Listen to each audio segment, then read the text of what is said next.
Iniciou? Não. Deixa eu só conferir aqui. Começou só a transcrição, deixa eu ver aqui. Eu acho que, assim, para início, como a gente estão participantes internos, né? Eu acho que nem tem necessidade de abertura. Se quiserem começar, César, Ângela, já pode startar, não tem problema. A gente deixa gravar e depois passa no YouTube. Tá. Então, iniciei aqui a gravação. Aparentemente está ok. Estou acompanhando aqui para ver se não tem nenhuma ruptura, algum problema.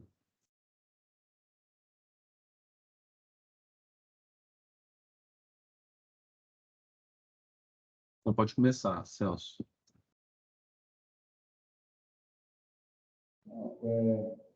Bom dia. Está tendo aqui, iniciando mais uma apresentação, né, do Observatório do Trabalho, junto à parceria com o DIEESE. Hoje eu tenho o mercado de trabalho na cidade de São Paulo. Então, a gente dá início, passo a palavra aqui. Desejo a todos um bom conhecimento, um ótimo dia.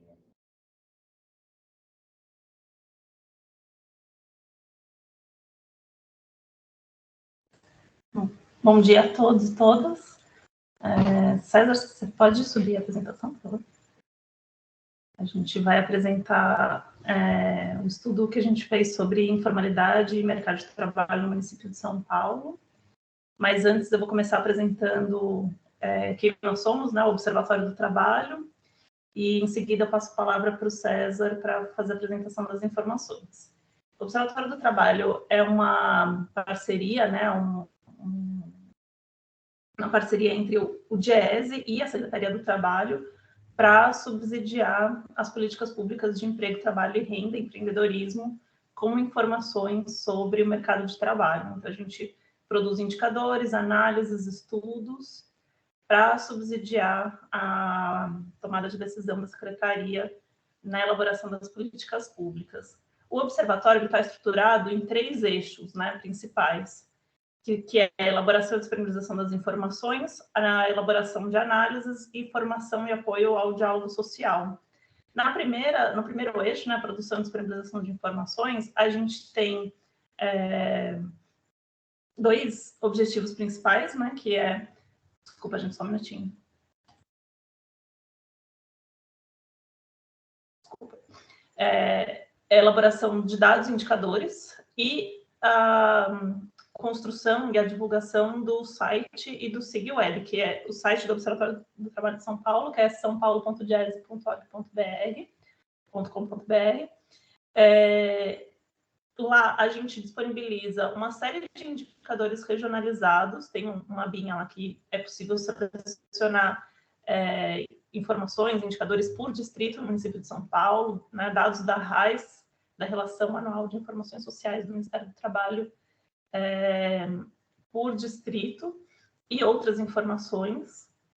Essas informações também podem ser visualizadas no mapa da cidade, através do SIGWeb, né, que é o Sistema de Informações Geográficas na Internet, que o DIEESE alimenta, né, anualmente, com informações também da Política Pública de Intermediação de Mão de Obra e do Seguro-Desemprego.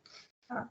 E os dados e indicadores que às vezes a gente faz para algum estudo, alguma informação diferente, a gente disponibiliza isso em tabelas e gráficos, né? Na análise e elaboração, na elaboração de análises, a gente tem estudos conjunturais, né? Estruturais e temáticos. Conjunturais, em geral, a gente aborda alguma coisa que está acontecendo conjunturalmente, né? A gente trabalha a conjuntura econômica do município, a conjuntura do mercado de trabalho do município. Os estudos estruturais, a gente pega um período de tempo maior, né, tipo 10 anos, mais ou menos, para analisar o que está acontecendo com o mercado de trabalho num período de tempo mais longo.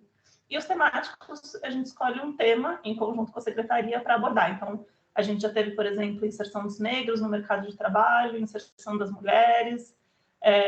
A gente já fez estudo temático sobre um setor específico, né, audiovisual, gastronomia, indústria da moda. Então, em geral, nos temáticos, você escolhe um tema e aquele tema é abordado no estudo temático. E tudo isso é disponibilizado no site do observatório.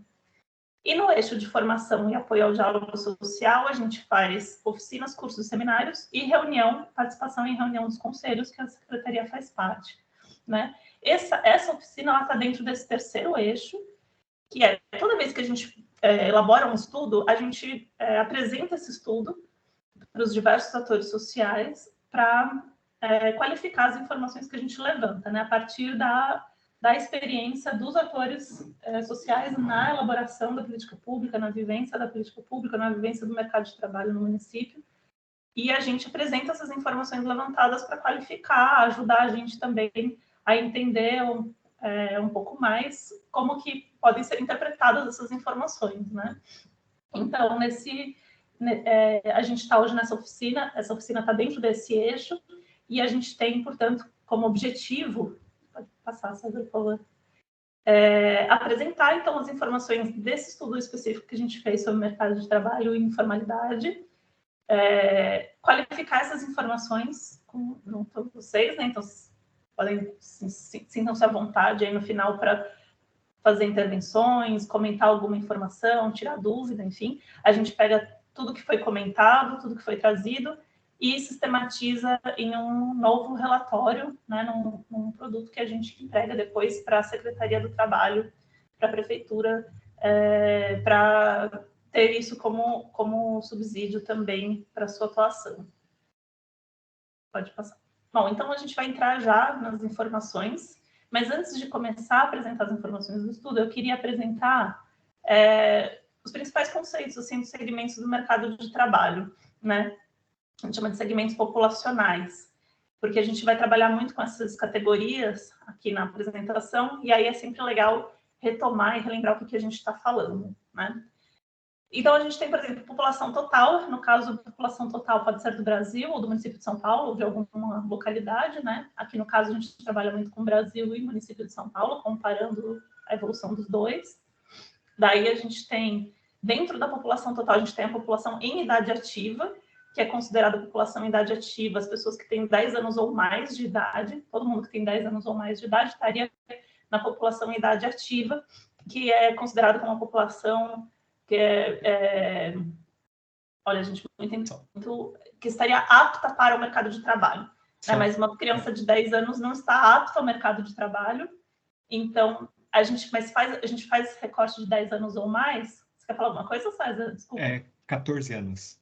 Então, isso, 10 anos ou mais no censo, e antigamente na pesquisa de emprego e desemprego que o Jazzy fazia, também usava 10 anos ou mais, que é justamente isso que eu ia falar, porque a gente sabe que tem uma especificidade no mercado de trabalho brasileiro, que é o trabalho infantil, então a gente usava esses 10 anos ou mais para captar para tentar captar isso, né? Mas a PNAD do IBGE tem como critério 14 anos ou mais de idade. E aí, sim, por regulamentação, né, do mercado de trabalho, 14 anos ou mais, você já pode trabalhar como aprendiz, né? Então, aqui no caso, a gente está trabalhando com a PNAD, então a gente vai estar trabalhando com o recorte de 14 anos ou mais de idade, tá? A população em idade ativa. Essa população em idade ativa, ela pode estar procurando trabalho, ela pode estar empregada ou ocupada, e ela pode estar fora da força de trabalho, ou seja, inativa, a gente chama de inativo, tá?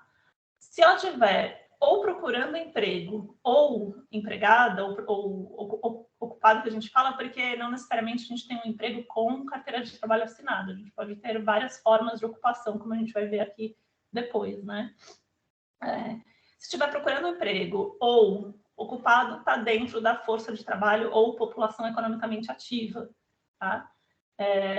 Se estiver procurando emprego, a gente chama de população desocupada, 30 dias ou mais, procurando 30 dias ou até 30, nos últimos 30 dias, se procurou emprego, está dentro da população desocupada. Se não procurou emprego nos últimos 30 dias e não estava ocupado, está na força de trabalho inativa, desculpa, fora da força de trabalho, está na população inativa. Tá? Se estava ocupado, tinha um trabalho remunerado na semana de referência da pesquisa, está ocupado. Se estava ocupado por 40 horas ou mais, era a população ocupada, se 40 horas ou menos a gente chama de subocupação. Dentro da população ocupada, você pode ser assalariado com carteira de trabalho assinado, você pode ser um autônomo, um conta própria, um MEI, né? Um conta própria que tem um CNPJ. Você pode ser um conta própria que não tem um CNPJ, né? Você pode ser empregador, você pode ser assalariado sem carteira. Enfim, tem todas essas formas de inserção na ocupação possíveis. E, por outro lado, se você estava na população inativa, né? Você não procurou emprego, você tem vários motivos por não ter procurado emprego. Você pode estar na força de trabalho potencial, que procurou trabalho, mas não estava disponível naquele momento, porque tem esse critério, né? Procurou trabalho e estava disponível, está na população desocupada. Procurou trabalho, mas não estava disponível, aí está na população inativa. Não procurou trabalho, mas gostaria de ter um trabalho e estava disponível, aí a gente chama de, pode ser, entre outros motivos, né, o desalento. O desalento gostaria de estar trabalhando, mas não procurou trabalho porque entendeu que o mercado de trabalho não estava propício para encontrar um emprego. Às vezes a pessoa mais gasta dinheiro procurando emprego do que consegue dinheiro, né, trabalhando. Tudo bem? Então, a gente vai passar, eu vou passar para o César para começar a apresentar as informações. Aliás, só antes de passar, mas já aproveitando que o César passou, ele vai apresentar agora em seguida a taxa de participação, né? A gente chama de taxa de participação, é a proporção aí que vocês estão vendo da população economicamente ativa em relação à população em idade ativa. A gente usa esse indicador como uma mensuração como se fosse o aquecimento do mercado de trabalho, né? Seja procurando emprego ou trabalhando. Tá? Então, esse é o próximo indicador que o César vai apresentar. Depois a gente vai apresentar a taxa de desocupação, que daí vai ser a proporção aí da população desocupada em relação à população economicamente ativa. Beleza? Vai lá, César, desculpa. Bom, aí, reforçando o que a Angela falou, a gente está usando a base de dados da PNAD, né? Do IBGE, PNAD contínua, Pesquisa Nacional por Amostra de Domicílios, que elas teve início em 2012. Então, teve outras pesquisas antes disso, né, do próprio IBGE ou do DIEESE, se não me engano, em São Paulo, em 85, 87, mas parou em 2019. O IBGE tinha pesquisa mensal de emprego, e também a PNAD anual, e aí parou em 2016, mas a PNAD contínua que vem desde 2012 com dados trimestrais para as capitais, para os estados, né? Isso quando a gente vê um dado mensal, que eles falam a PNAD contínua mensal, mas só tem alguns dados para Brasil. Tá? Então, o que a gente consegue desagregar para os estados, ou para as capitais, ou agora para outras regiões, é só nos trimestres, trimestralmente, né? Janeiro, fevereiro, março, primeiro trimestre, abril, maio, junho, segundo, julho, agosto, setembro e outubro, novembro e dezembro. Então, a gente tem 4 observações, vamos colocar assim, dos dados por ano. Então, esse gráfico aqui, a gente está olhando do primeiro trimestre de 2012, não apareceu aqui, até o quarto trimestre de 2022, que é o último dado disponível. Daqui 2 semanas, 3 semanas, deve sair os dados do começo de 2023, então o que a gente tem disponível ainda é o final de 2022. E esse primeiro gráfico aqui, como a Angela disse, é a taxa de participação, que é a proporção de pessoas que estão na força de trabalho, né? Na população economicamente ativa, aí a gente está falando das pessoas de 14 anos ou mais de idade, quantas que estão ou trabalhando ou procurando trabalho. É interessante, assim, quando a gente olha esses por um período mais longo, assim, para ver algumas mudanças podem ser pontuais, né? Mas nesse caso, acho que é uma mudança muito de comportamento também, que a gente vê em relação ao mercado de trabalho de longo prazo, que todos os dados aqui vão se referir ao município de São Paulo, principalmente, agora no começo, né, esses dados gerais do mercado de trabalho. E a gente vê ali em 2016 esse aumento da participação das pessoas no mercado de trabalho. Coincide, entre aspas, né, com a crise econômica que a gente tem ali em 2014, 2015, né, tem um rebatimento no mercado de trabalho, principalmente 2015, 2016, que a gente vê mudanças mais relevantes, vamos colocar assim, no mercado de trabalho. Então, o que a gente vê ali em 2016, 2017 é o aumento das pessoas no mercado de trabalho. E a gente sabe que, num contexto de crise, tende a ser, e foi, o aumento das pessoas em procura, né, procurando trabalho, que teve o aumento do desemprego, né, ou desocupação, como a gente chama com os dados do IBGE. E a taxa de participação fica alta até o início de 2020, que é quando vem a pandemia do coronavírus, e depois vai se recuperando, né, ao longo de 2021, com a retomada das atividades econômicas, né, principalmente ali no segundo semestre de 2021, de uma forma mais consistente, a retomada da economia. E é interessante que volta, se a gente olhar o último dado ali, o final de 2022, a taxa de participação do mercado de trabalho volta para um nível maior do que estava antes da crise de 2015, né, 2016, mas abaixo do que estava antes da pandemia. Então, um contexto diferente que volta, pelo menos essa participação das pessoas no mercado de trabalho volta, mas não volta com a mesma força que tinha antes da pandemia.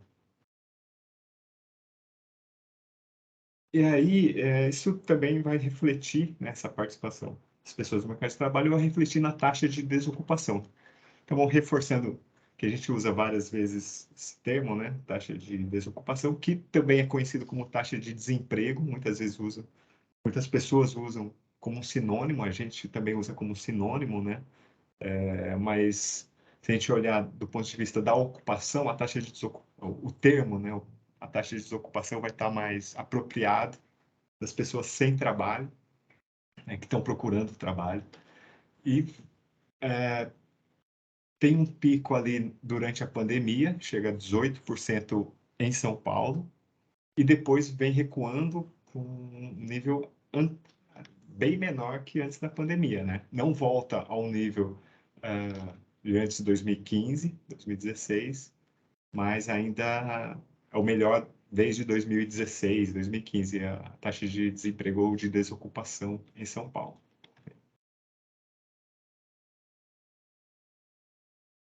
Esse é um dado que a gente desagregou aqui, a taxa de desocupação por sexo. É interessante, assim, a gente olhar aqui em outros recortes, a gente vai ver também por cor, raça, a taxa de desemprego, de desocupação das mulheres já vinha maior, né? A gente sabe que tem uma questão estrutural nisso que já foi debatido na questão da inserção das mulheres no mercado de trabalho. Então, tem uma questão histórica da taxa de desocupação entre as mulheres ser maior, se acentua, né? Aumenta essa diferença ao longo da crise, a partir da crise de 2015 e 2016, né? Até chegar um pouco próximo ali na pandemia e ambas as taxas começam a recuar, mas mantém a diferença aí, a taxa de desocupação das mulheres maior que dos homens. Na desagregação por cor-raça fica mais interessante. A gente vê uma diferença maior, historicamente é maior, e a partir da crise, aí, a partir de 2017, né, o vão entre as duas taxas aumenta um pouco, né? Fica ainda maior a taxa para os negros, e aí a gente está falando de pretos e pardos, né, nos critérios do IBGE, e os não negros de brancos, amarelos e indígenas. E aqui o número de pessoas desalentadas em 1.000 pessoas, né? Então a gente está falando de 100 mil pessoas, 120 mil pessoas, e não tem todos os dados, que a amostra não comporta desagregação para um período né? Não era um número suficiente, vamos colocar assim, além da exposição no território, que a gente pudesse ter um número confiável sobre as pessoas desalentadas. Então, esse é um número que a gente sempre tem que ter uma certa atenção, né? Porque a gente está falando de pessoas que, quando o IBGE vai entrevistar nos domicílios, que as pessoas vão falar, olha, eu preciso de trabalho, eu quero trabalhar, só que eu não procurei emprego, né? Não procurei trabalho, e aí por vários motivos, né? Né, o motivo, vamos dizer, clássico, que é o desânimo, eu acho que eu não vou encontrar, então eu nem fui procurar, ou eu não tenho dinheiro para passagem, para ir para os lugares. Então, o nível do desalento, né, é um dado importante para a gente ter em mente, assim, né, qual o contingente de pessoas que estão precisando de trabalho, estão dispostas a trabalhar e por algum motivo, né, que é possível remediar, diminuir, né, atenuar a situação para as pessoas terem uma oportunidade. Então, a gente está falando ali no final de 2022 em cerca de 100 mil pessoas em São Paulo em situação de desalento. Acho que o último dado aqui, um dos últimos, o número de pessoas ocupadas. Então, reforçando de outras oficinas, pessoas ocupadas, a gente fala um termo amplo, né? Não só as pessoas empregadas. Então, a gente está falando das pessoas por conta própria, os empregadores, pessoas do setor público, que a gente fala de trabalhador familiar auxiliar, né? Aquelas pessoas que ajudam no trabalho, os pais, os parentes, né? Então, todo mundo que está trabalhando de alguma forma tem alguma remuneração, né? Seja em dinheiro, seja em espécie, em mercadorias, enfim.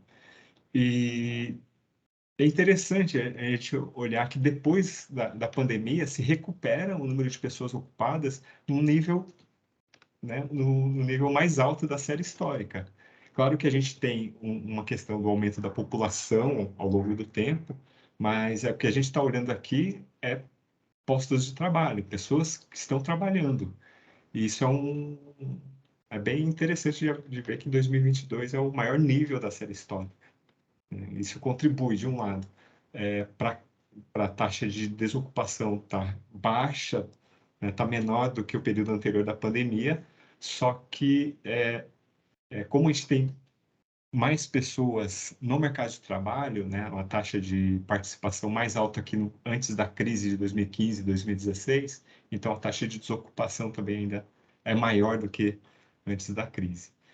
Mas é um dado bem interessante, se a gente olhar historicamente, o maior número de pessoas trabalhando no município a partir da pandemia. E aqui por sexo, aí em 1.000 pessoas, a gente está falando dos homens de 3 milhões e 400 mil, que é 3 milhões e meio de homens no mercado de trabalho, trabalhando, né?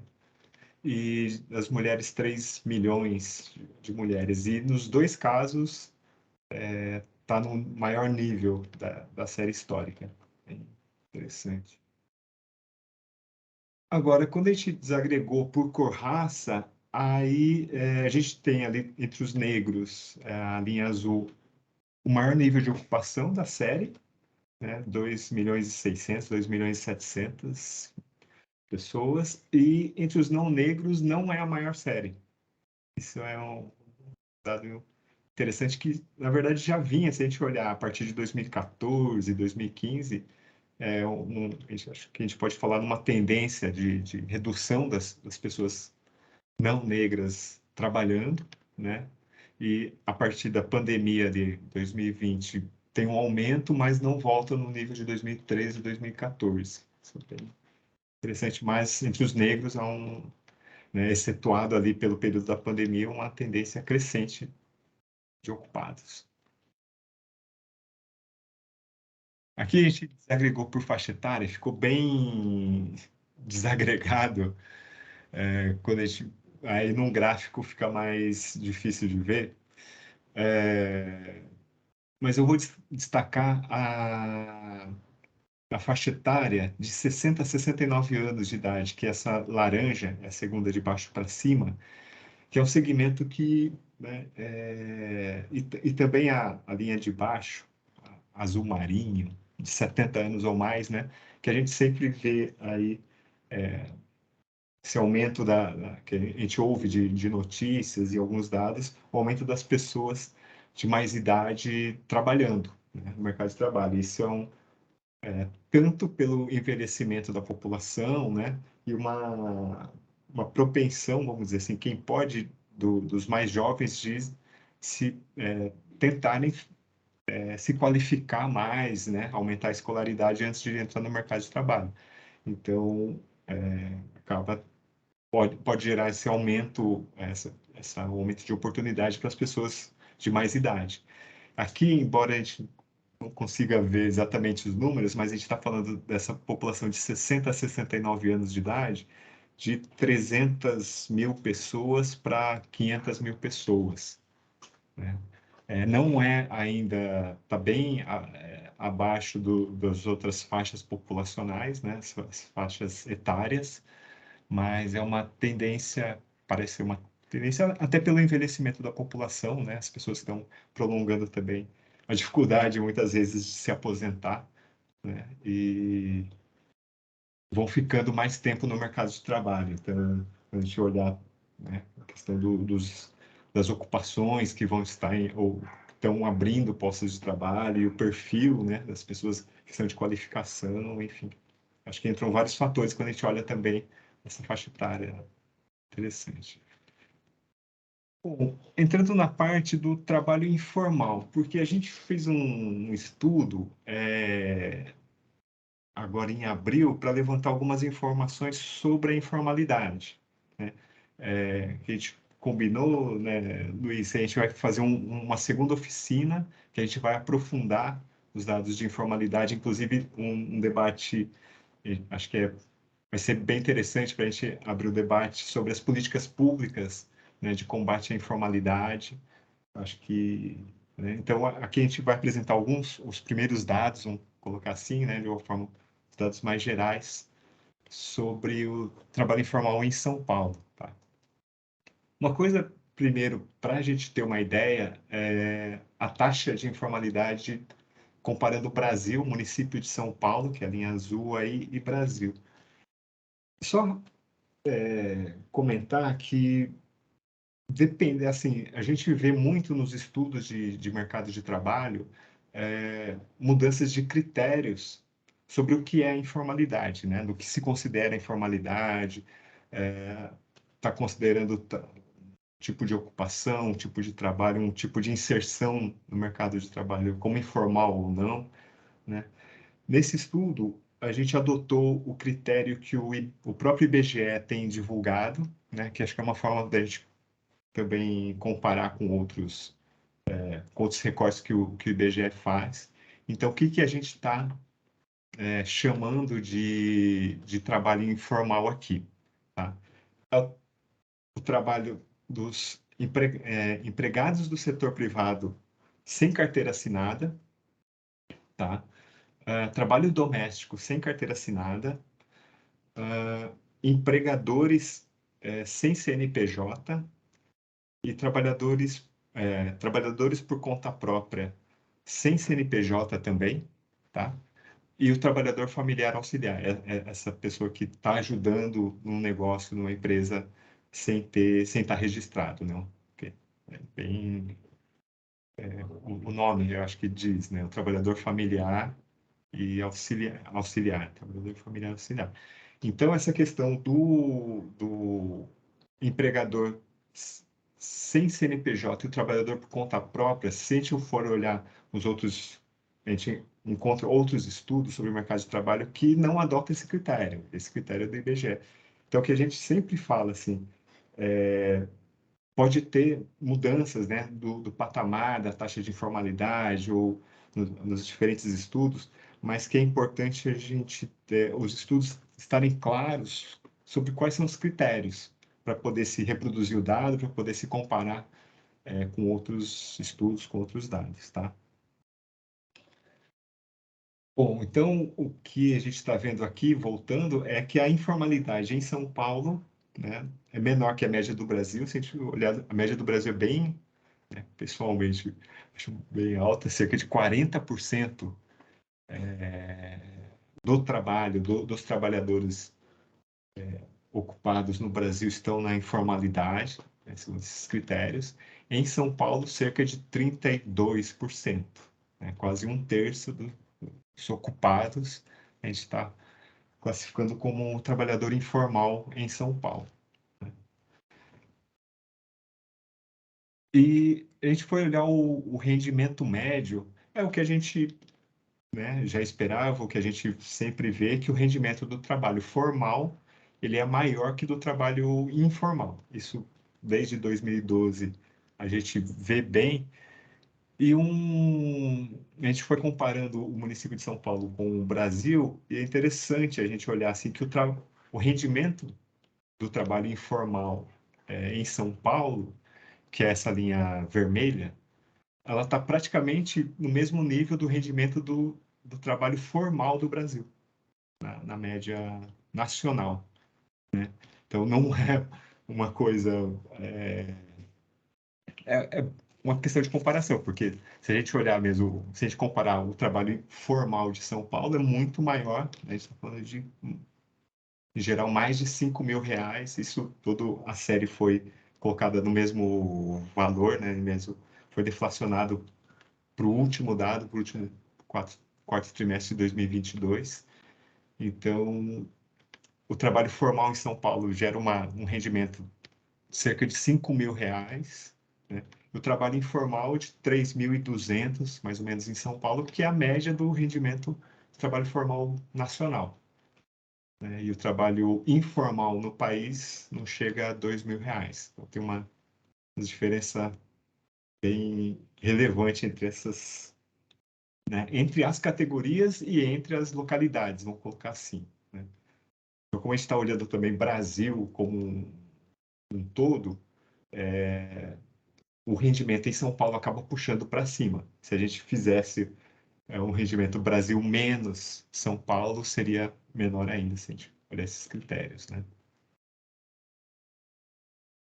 E segundo a taxa de informalidade segundo o sexo, achei bem interessante que praticamente a gente não vê diferença. A gente vê ali no começo da série, né, entre 2016 e 2017, mas a partir de 2018 as linhas vão se entrelaçando e a gente não vê tanta diferença. Então, chega no final de 2002, praticamente a informalidade entre as mulheres e os homens, 31%, 32%.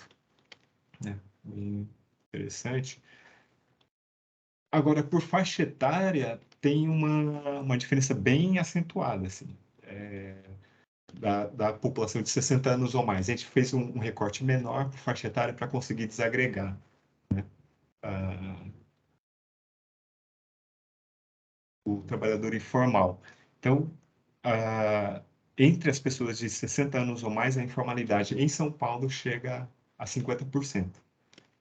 As outras faixas bem menor, entre 30%, mas como a gente viu, é uma população bem menor, né? A gente estava falando a partir de 60 anos, por isso que na taxa de informalidade geral do município não vai ter tanto impacto assim, mas é um dado bem destoante, né, das outras faixas, que, né, pode estar ligado a, né, a vários fatores que a gente não sabe exatamente. A gente levanta algumas hipóteses. Uma delas é a dificuldade de conseguir um trabalho com carteira assinada nessa faixa.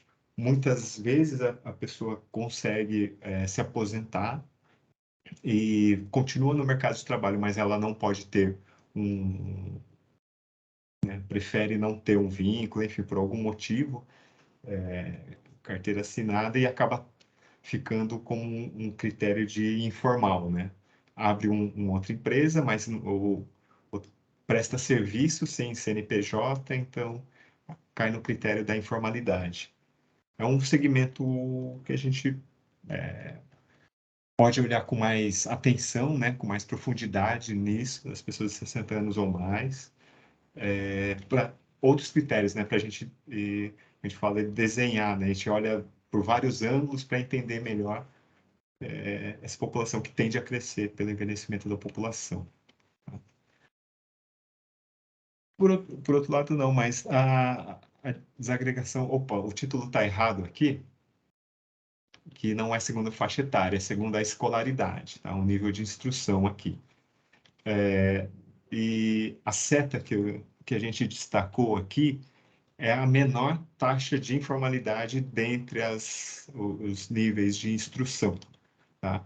Que é das pessoas com nível superior completo. Todas as outras estão bem acima, logo acima, né? Linha roxa e azul claro, são as pessoas com nível superior incompleto e as pessoas com nível médio, essa linha roxa. Tem uma taxa de informalidade menor do que as demais. Então, o que a gente está olhando é quanto maior o nível de instrução, menor a taxa de informalidade. Lógico que isso não é uma relação de causa e consequência, a gente sabe disso porque envolve outros fatores, mas eu arrisco a dizer que isso tende a fortalecer, né, a ter uma inserção melhor no mercado de trabalho. Tá? Então, as pessoas com nível superior completo, isso inclusive a questão do tipo de ocupação, que muitas vezes que a gente chama, né, a gente chamava antigamente do profissional liberal, essas pessoas de nível superior completo, que mesmo não sendo muito, né, não sendo trabalhadores com carteira, acabam abrindo uma empresa, né, uma microempresa, enfim, MEI em geral não pode, mas uma microempresa e acaba tendo um CNPJ, então entra no critério de formalidade também, né, o contrato, né, vira empregador, enfim, essa é uma diferença grande. E por cor raça, aí a gente desagregou especificamente negros e brancos, tá? Então a gente desconsiderou aqui os indígenas e os amarelos, que não tem uma população no mercado de trabalho muito grande a ponto que a gente conseguisse desagregar. Então a gente separou os negros, né, que são os pretos e pardos, os critérios do IBGE, e a população branca. E, né, ao contrário lá por sexo, né, homens e mulheres, que não deu tanta diferença, por negros e brancos já deu uma diferença bem relevante. Se a gente olhar ali, só no começo de 2021, a gente tem um ponto de intersecção ali entre as curvas, mas, historicamente, que a gente já imaginava, né, a taxa de informalidade entre os negros é maior, chega ali em torno de 35%, 34%, no final de 2022, contra os brancos em torno de 30%. Um pouco, mas isso se mantém historicamente. E a gente foi ver os setores, né? Os setores de atividade econômica, ressaltando, assim, a gente está olhando a relação das pessoas que estão trabalhando, né? Se elas têm carteira assinada, se elas são conta própria, se elas são empregadores. A gente não está olhando a informalidade do negócio, da empresa. Se a empresa está regular ou não, se a empresa está devendo ou não, enfim. Esse não é a informação que a gente consegue obter nessa pesquisa do IBGE. A gente está olhando a ocupação. Então, das pessoas que estão trabalhando, qual a relação dela com o trabalho, né? Se ela tem carteira ou não, se ela, inclusive se ela é empregadora ou não, se ela tem CNPJ ou não, mas isso não tem a ver diretamente com o negócio, tem a ver com a pessoa, né? E aí, né, alguns dados a gente acabou não destacando aqui, mas essa segunda linha, bom, primeiro esse Azinho, para falar que nem todos os setores a gente consegue olhar a taxa de informalidade, né, que é uma pesquisa amostral, a gente não tem uma amostra suficiente que a gente conseguisse desagregar. Então, não são todos os setores, todas as ocupações a gente vai ver que é possível ver a informalidade. Mas o que eu destacaria ali, a indústria geral que é a indústria de transformação, a indústria extrativa, que é pequena, né? Quase não tem em São Paulo, setores de água, esgoto, que são serviços industriais de utilidade pública, né? Que é um antigo critério do IBGE, está tudo como indústria geral. A maior parte das pessoas ocupadas em indústria geral estão na indústria de transformação, né? E é uma taxa de informalidade abaixo da média, né? Se a gente considerar ali como a gente está olhando só o quarto trimestre, que é na última linha ali, o total, que é 31,5%, o que está abaixo disso? A indústria, tem uma taxa de informalidade menor, o comércio, bem interessante, né? 29%, setor de educação, saúde humana, serviços sociais, bem menor, 17%, e os outros setores vão estar acima. O que a gente vê, assim, imaginava, o setor de construção civil, mais da metade dos trabalhadores estão na informalidade, 56%. Outros serviços domésticos, né, porque a gente está falando do trabalhador doméstico sem carteira assinada, principalmente, e outros serviços, que são serviços pessoais, né, que a gente vê os demais serviços que não entram em nenhuma categoria. Então, falam de beleza, não o salão, né, mas as pessoas que estão trabalhando nesses outros serviços, principalmente serviços pessoais, vamos colocar assim. Taxa de informalidade de mais da metade, né, 52% de informalidade. O rendimento médio, aí a gente também separou entre as pessoas, os trabalhadores formais, informais e por sexo. Então, as mulheres formais têm um rendimento maior que não só que as mulheres informais, mas também os homens formais, ou os homens informais, desculpa, né? Então, quem está numa situação formal tende a ter um rendimento médio maior do que quem está na situação de informalidade, nesse caso, independente do sexo, tá? A gente vai ver aqui uns recortes diferentes. Por exemplo, o recorte por cor-raça. E aí também negros e brancos, né? A gente excluiu aqui os indígenas e os amarelos, tá? E aí é interessante a gente olhar o trabalho, a diferença entre os trabalhadores na informalidade e informalidade, que a gente vê uma diferença por cor-raça. Então, se a gente olhar o rendimento dos brancos informais, ele está maior do que os negros formais. Então, se por sexo, quem estava na formalidade tendia a ter uma remuneração melhor, independente do sexo, por cor-raça, não. Por cor-raça, se a pessoa tiver no grupo de brancos, ela tende a ter uma remuneração maior, mesmo na informalidade, do que entre os negros. É um cruzamento bem interessante ser estudado, né, mais a fundo, né, ter outros olhares sobre essa questão, mas é uma diferença importante.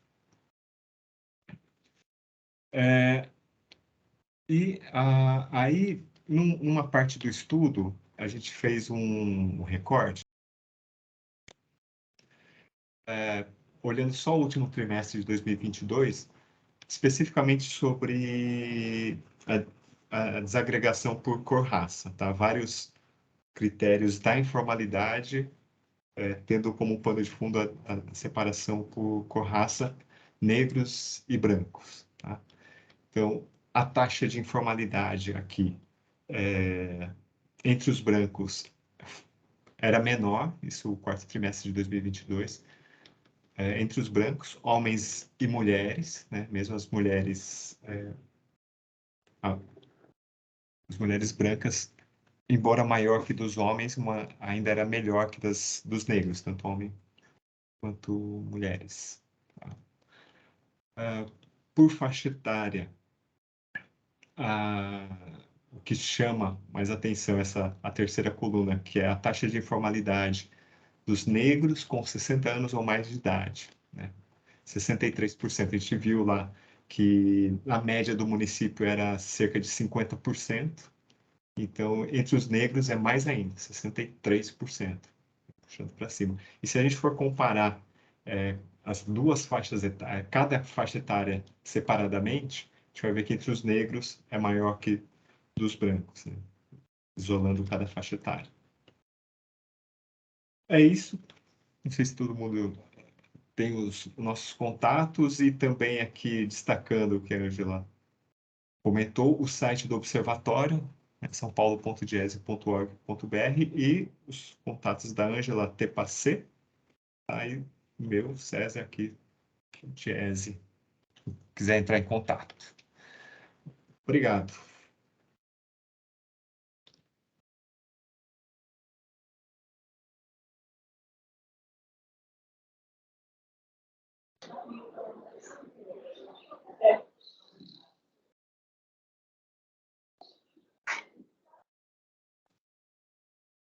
Luiz, voltamos com você, se Oi, meu computador travou.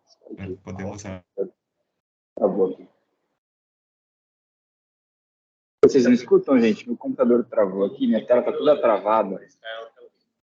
Mas, obrigado, César, obrigado, Ângela, pela apresentação, né?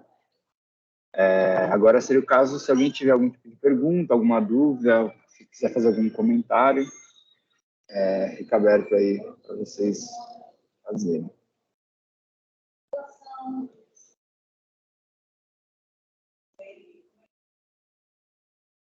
Minha tela está toda travada. Não consigo nem destravar.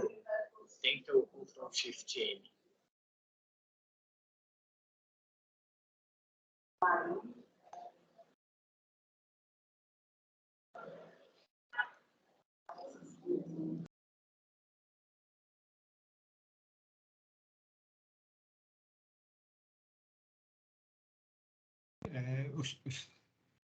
Eu só vou fazer dois comentários aí que a gente vai produzindo, né? A gente vai fazendo estudo e vai chamando a atenção alguns dados e tal. Eu acho que esse recorte de cor-raça é sempre, né? Acho que está sempre na pauta. A gente, a cada ano, a gente tenta aí levantar novas informações ou atualizar as informações sempre para o final do ano, que a gente sempre pensa no 20 de novembro, né? Mas isso acho que é uma pauta permanente, vamos colocar assim, né? Essa questão da inserção dos negros no mercado de trabalho. E o outro é essa da população de 60 anos ou mais. Acho que poucas vezes a gente fez uma desagregação em geral, né? A gente tenta recortar mais, dependendo do estudo, que a gente não... Muitas vezes a gente não olha tanto recorte por faixa etária, a gente pega outras características da inserção, mas essa da população de mais idade, acho que vale a gente aprofundar aí, né? A gente debater com as pessoas que lidam mais, né, com esse público no mercado de trabalho e aprofundar o estudo sobre isso.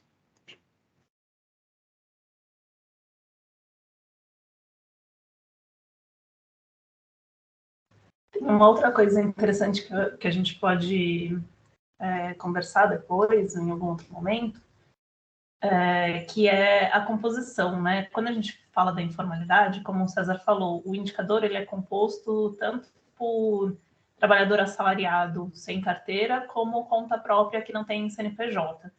Só que esses dois públicos, é possível que eles sejam muito diferentes, né? São públicos muito distintos que estão dentro de um mesmo indicador. E eu acho que seria legal se a gente pudesse entender melhor quais são as diferenças entre eles, né? Fazer recortes dos trabalhadores assalariados sem carteira e do conta própria. Talvez até dividir em dois estudos esses dois públicos, sabe? A gente tem aqui, por exemplo, a depender, claro, das possibilidades de desagregação da amostra, né? Mas trabalhador no setor privado sem carteira é 38% da informalidade, e o conta própria sem CNPJ é 48%. O trabalhador por conta própria sem CNPJ, ele vai requerer um tipo de política pública bem diferente do trabalhador assalariado sem carteira. Quando se fala do trabalho assalariado sem carteira, em geral, se pensa mais em fiscalizações, né, de onde esses trabalhadores estão sendo empregados sem carteira, enfim. Empregador e conta própria, principalmente conta própria, às vezes pode ser um ambulante na rua, né, que está precisando fazer aquele trabalho para ter uma renda, né, um autoemprego, enfim. Nesse caso, talvez pensar o que é que faz com que esse trabalhador não abra um CNPJ, né? Não tenha um CNPJ. Às vezes, as políticas que facilitam a abertura de empresa ajudam, política, né? Por exemplo, o MEI é uma dessas políticas, né? Mas, de qualquer forma, quando a gente fala de informalidade, tem um guarda-chuva muito maior por trás, que é a geração de emprego, né? O que reduz a informalidade em geral é a redução de emprego. A geração de emprego, né? Então, políticas que geralmente estão mais associadas ao nível macroeconômico, né? De geração de emprego, que vai ter mais impacto quando você faz uma política macroeconômica robusta para a geração de emprego. No nível local, tem um pouco menos possibilidades de política pública, né? Por exemplo, política de valorização do salário mínimo é uma que a gente viu que antigamente se achava, né, que a valorização do salário mínimo, aumento do salário mínimo gerava aumento da taxa de desemprego. E hoje a gente já tem alguns estudos aí bem causais, né, bem empíricos, mostrando que pode ser diferente a relação. Pode ser que aumento do salário mínimo gere redução da taxa de desemprego, maior aumente o número de empregos, né?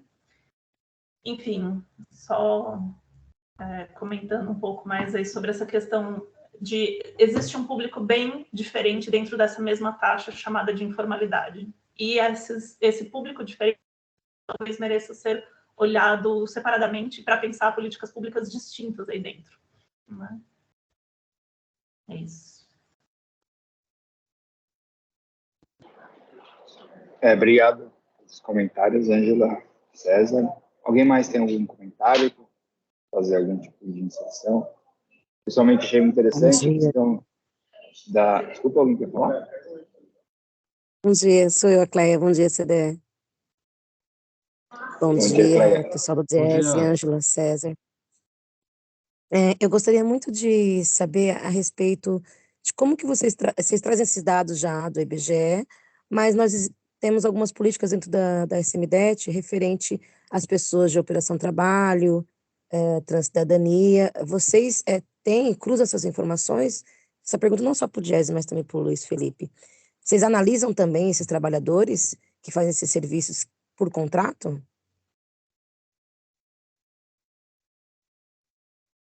Não, a gente pega só a base de dados da PNAD. Essa é uma coisa que a gente precisa avançar, né, Luiz? Usar também as bases de dados da SMDET, né? Que a gente consegue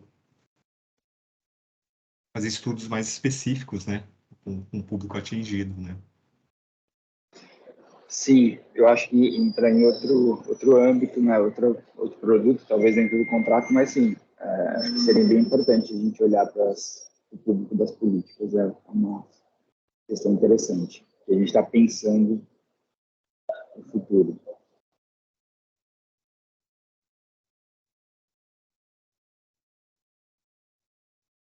Pessoal, a Mariana Barros acho que fez um comentário bem interessante também. Não sei se ela gostaria de explorar um pouquinho mais. Ela fez um comentário no chat.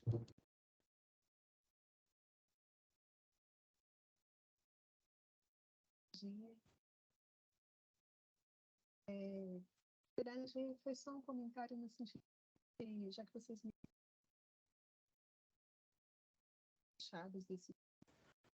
A gente não está te escutando, Mari. Conseguem me ouvir agora? Agora sim. Desculpa. Não, eu quis dizer que, já que a equipe do GES trouxe esse questionamento de repente, aprofundar o olhar sobre a taxa de informalidade no público mais idoso, aí eu pensei nisso, que a gente já viu em alguns outros fóruns de discussão de políticas públicas da prefeitura, né, como o Orçamento Cidadão ou o Programa de Metas, o pessoal do Conselho Municipal de Idoso, ele é muito atuante. Então, talvez para validar algumas coisas que eles trouxeram, né, e trazer algumas características específicas desse público, talvez fosse legal convidá-los, né? Assim como quando a gente fala de jovens também, ou qualquer outro recorte que envolve especificidades dos públicos-alvos, mas era só uma sugestão, e parabenizar o pessoal pelo estudo.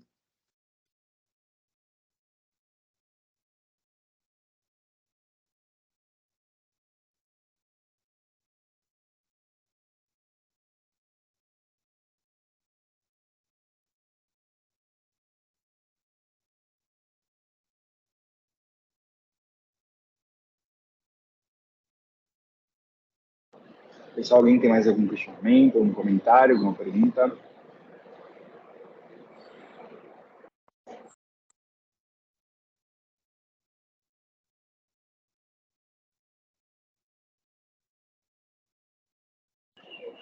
Bom, eu acho que a gente pode encerrar por aqui a nossa oficina. Agradeço novamente o César e a Ângela pelo estudo, pela apresentação. Eles representam o Diese, que fazem parte do Observatório do Trabalho, né, que é uma iniciativa aqui da Secretaria. E é isso, gente. Muito obrigado por tudo. Bom dia a todos. Até mais. Tchau, tchau. Obrigada, gente. Obrigado, gente. Até mais. Obrigado, pessoal. Tchau, tchau. Até, tchau, tchau.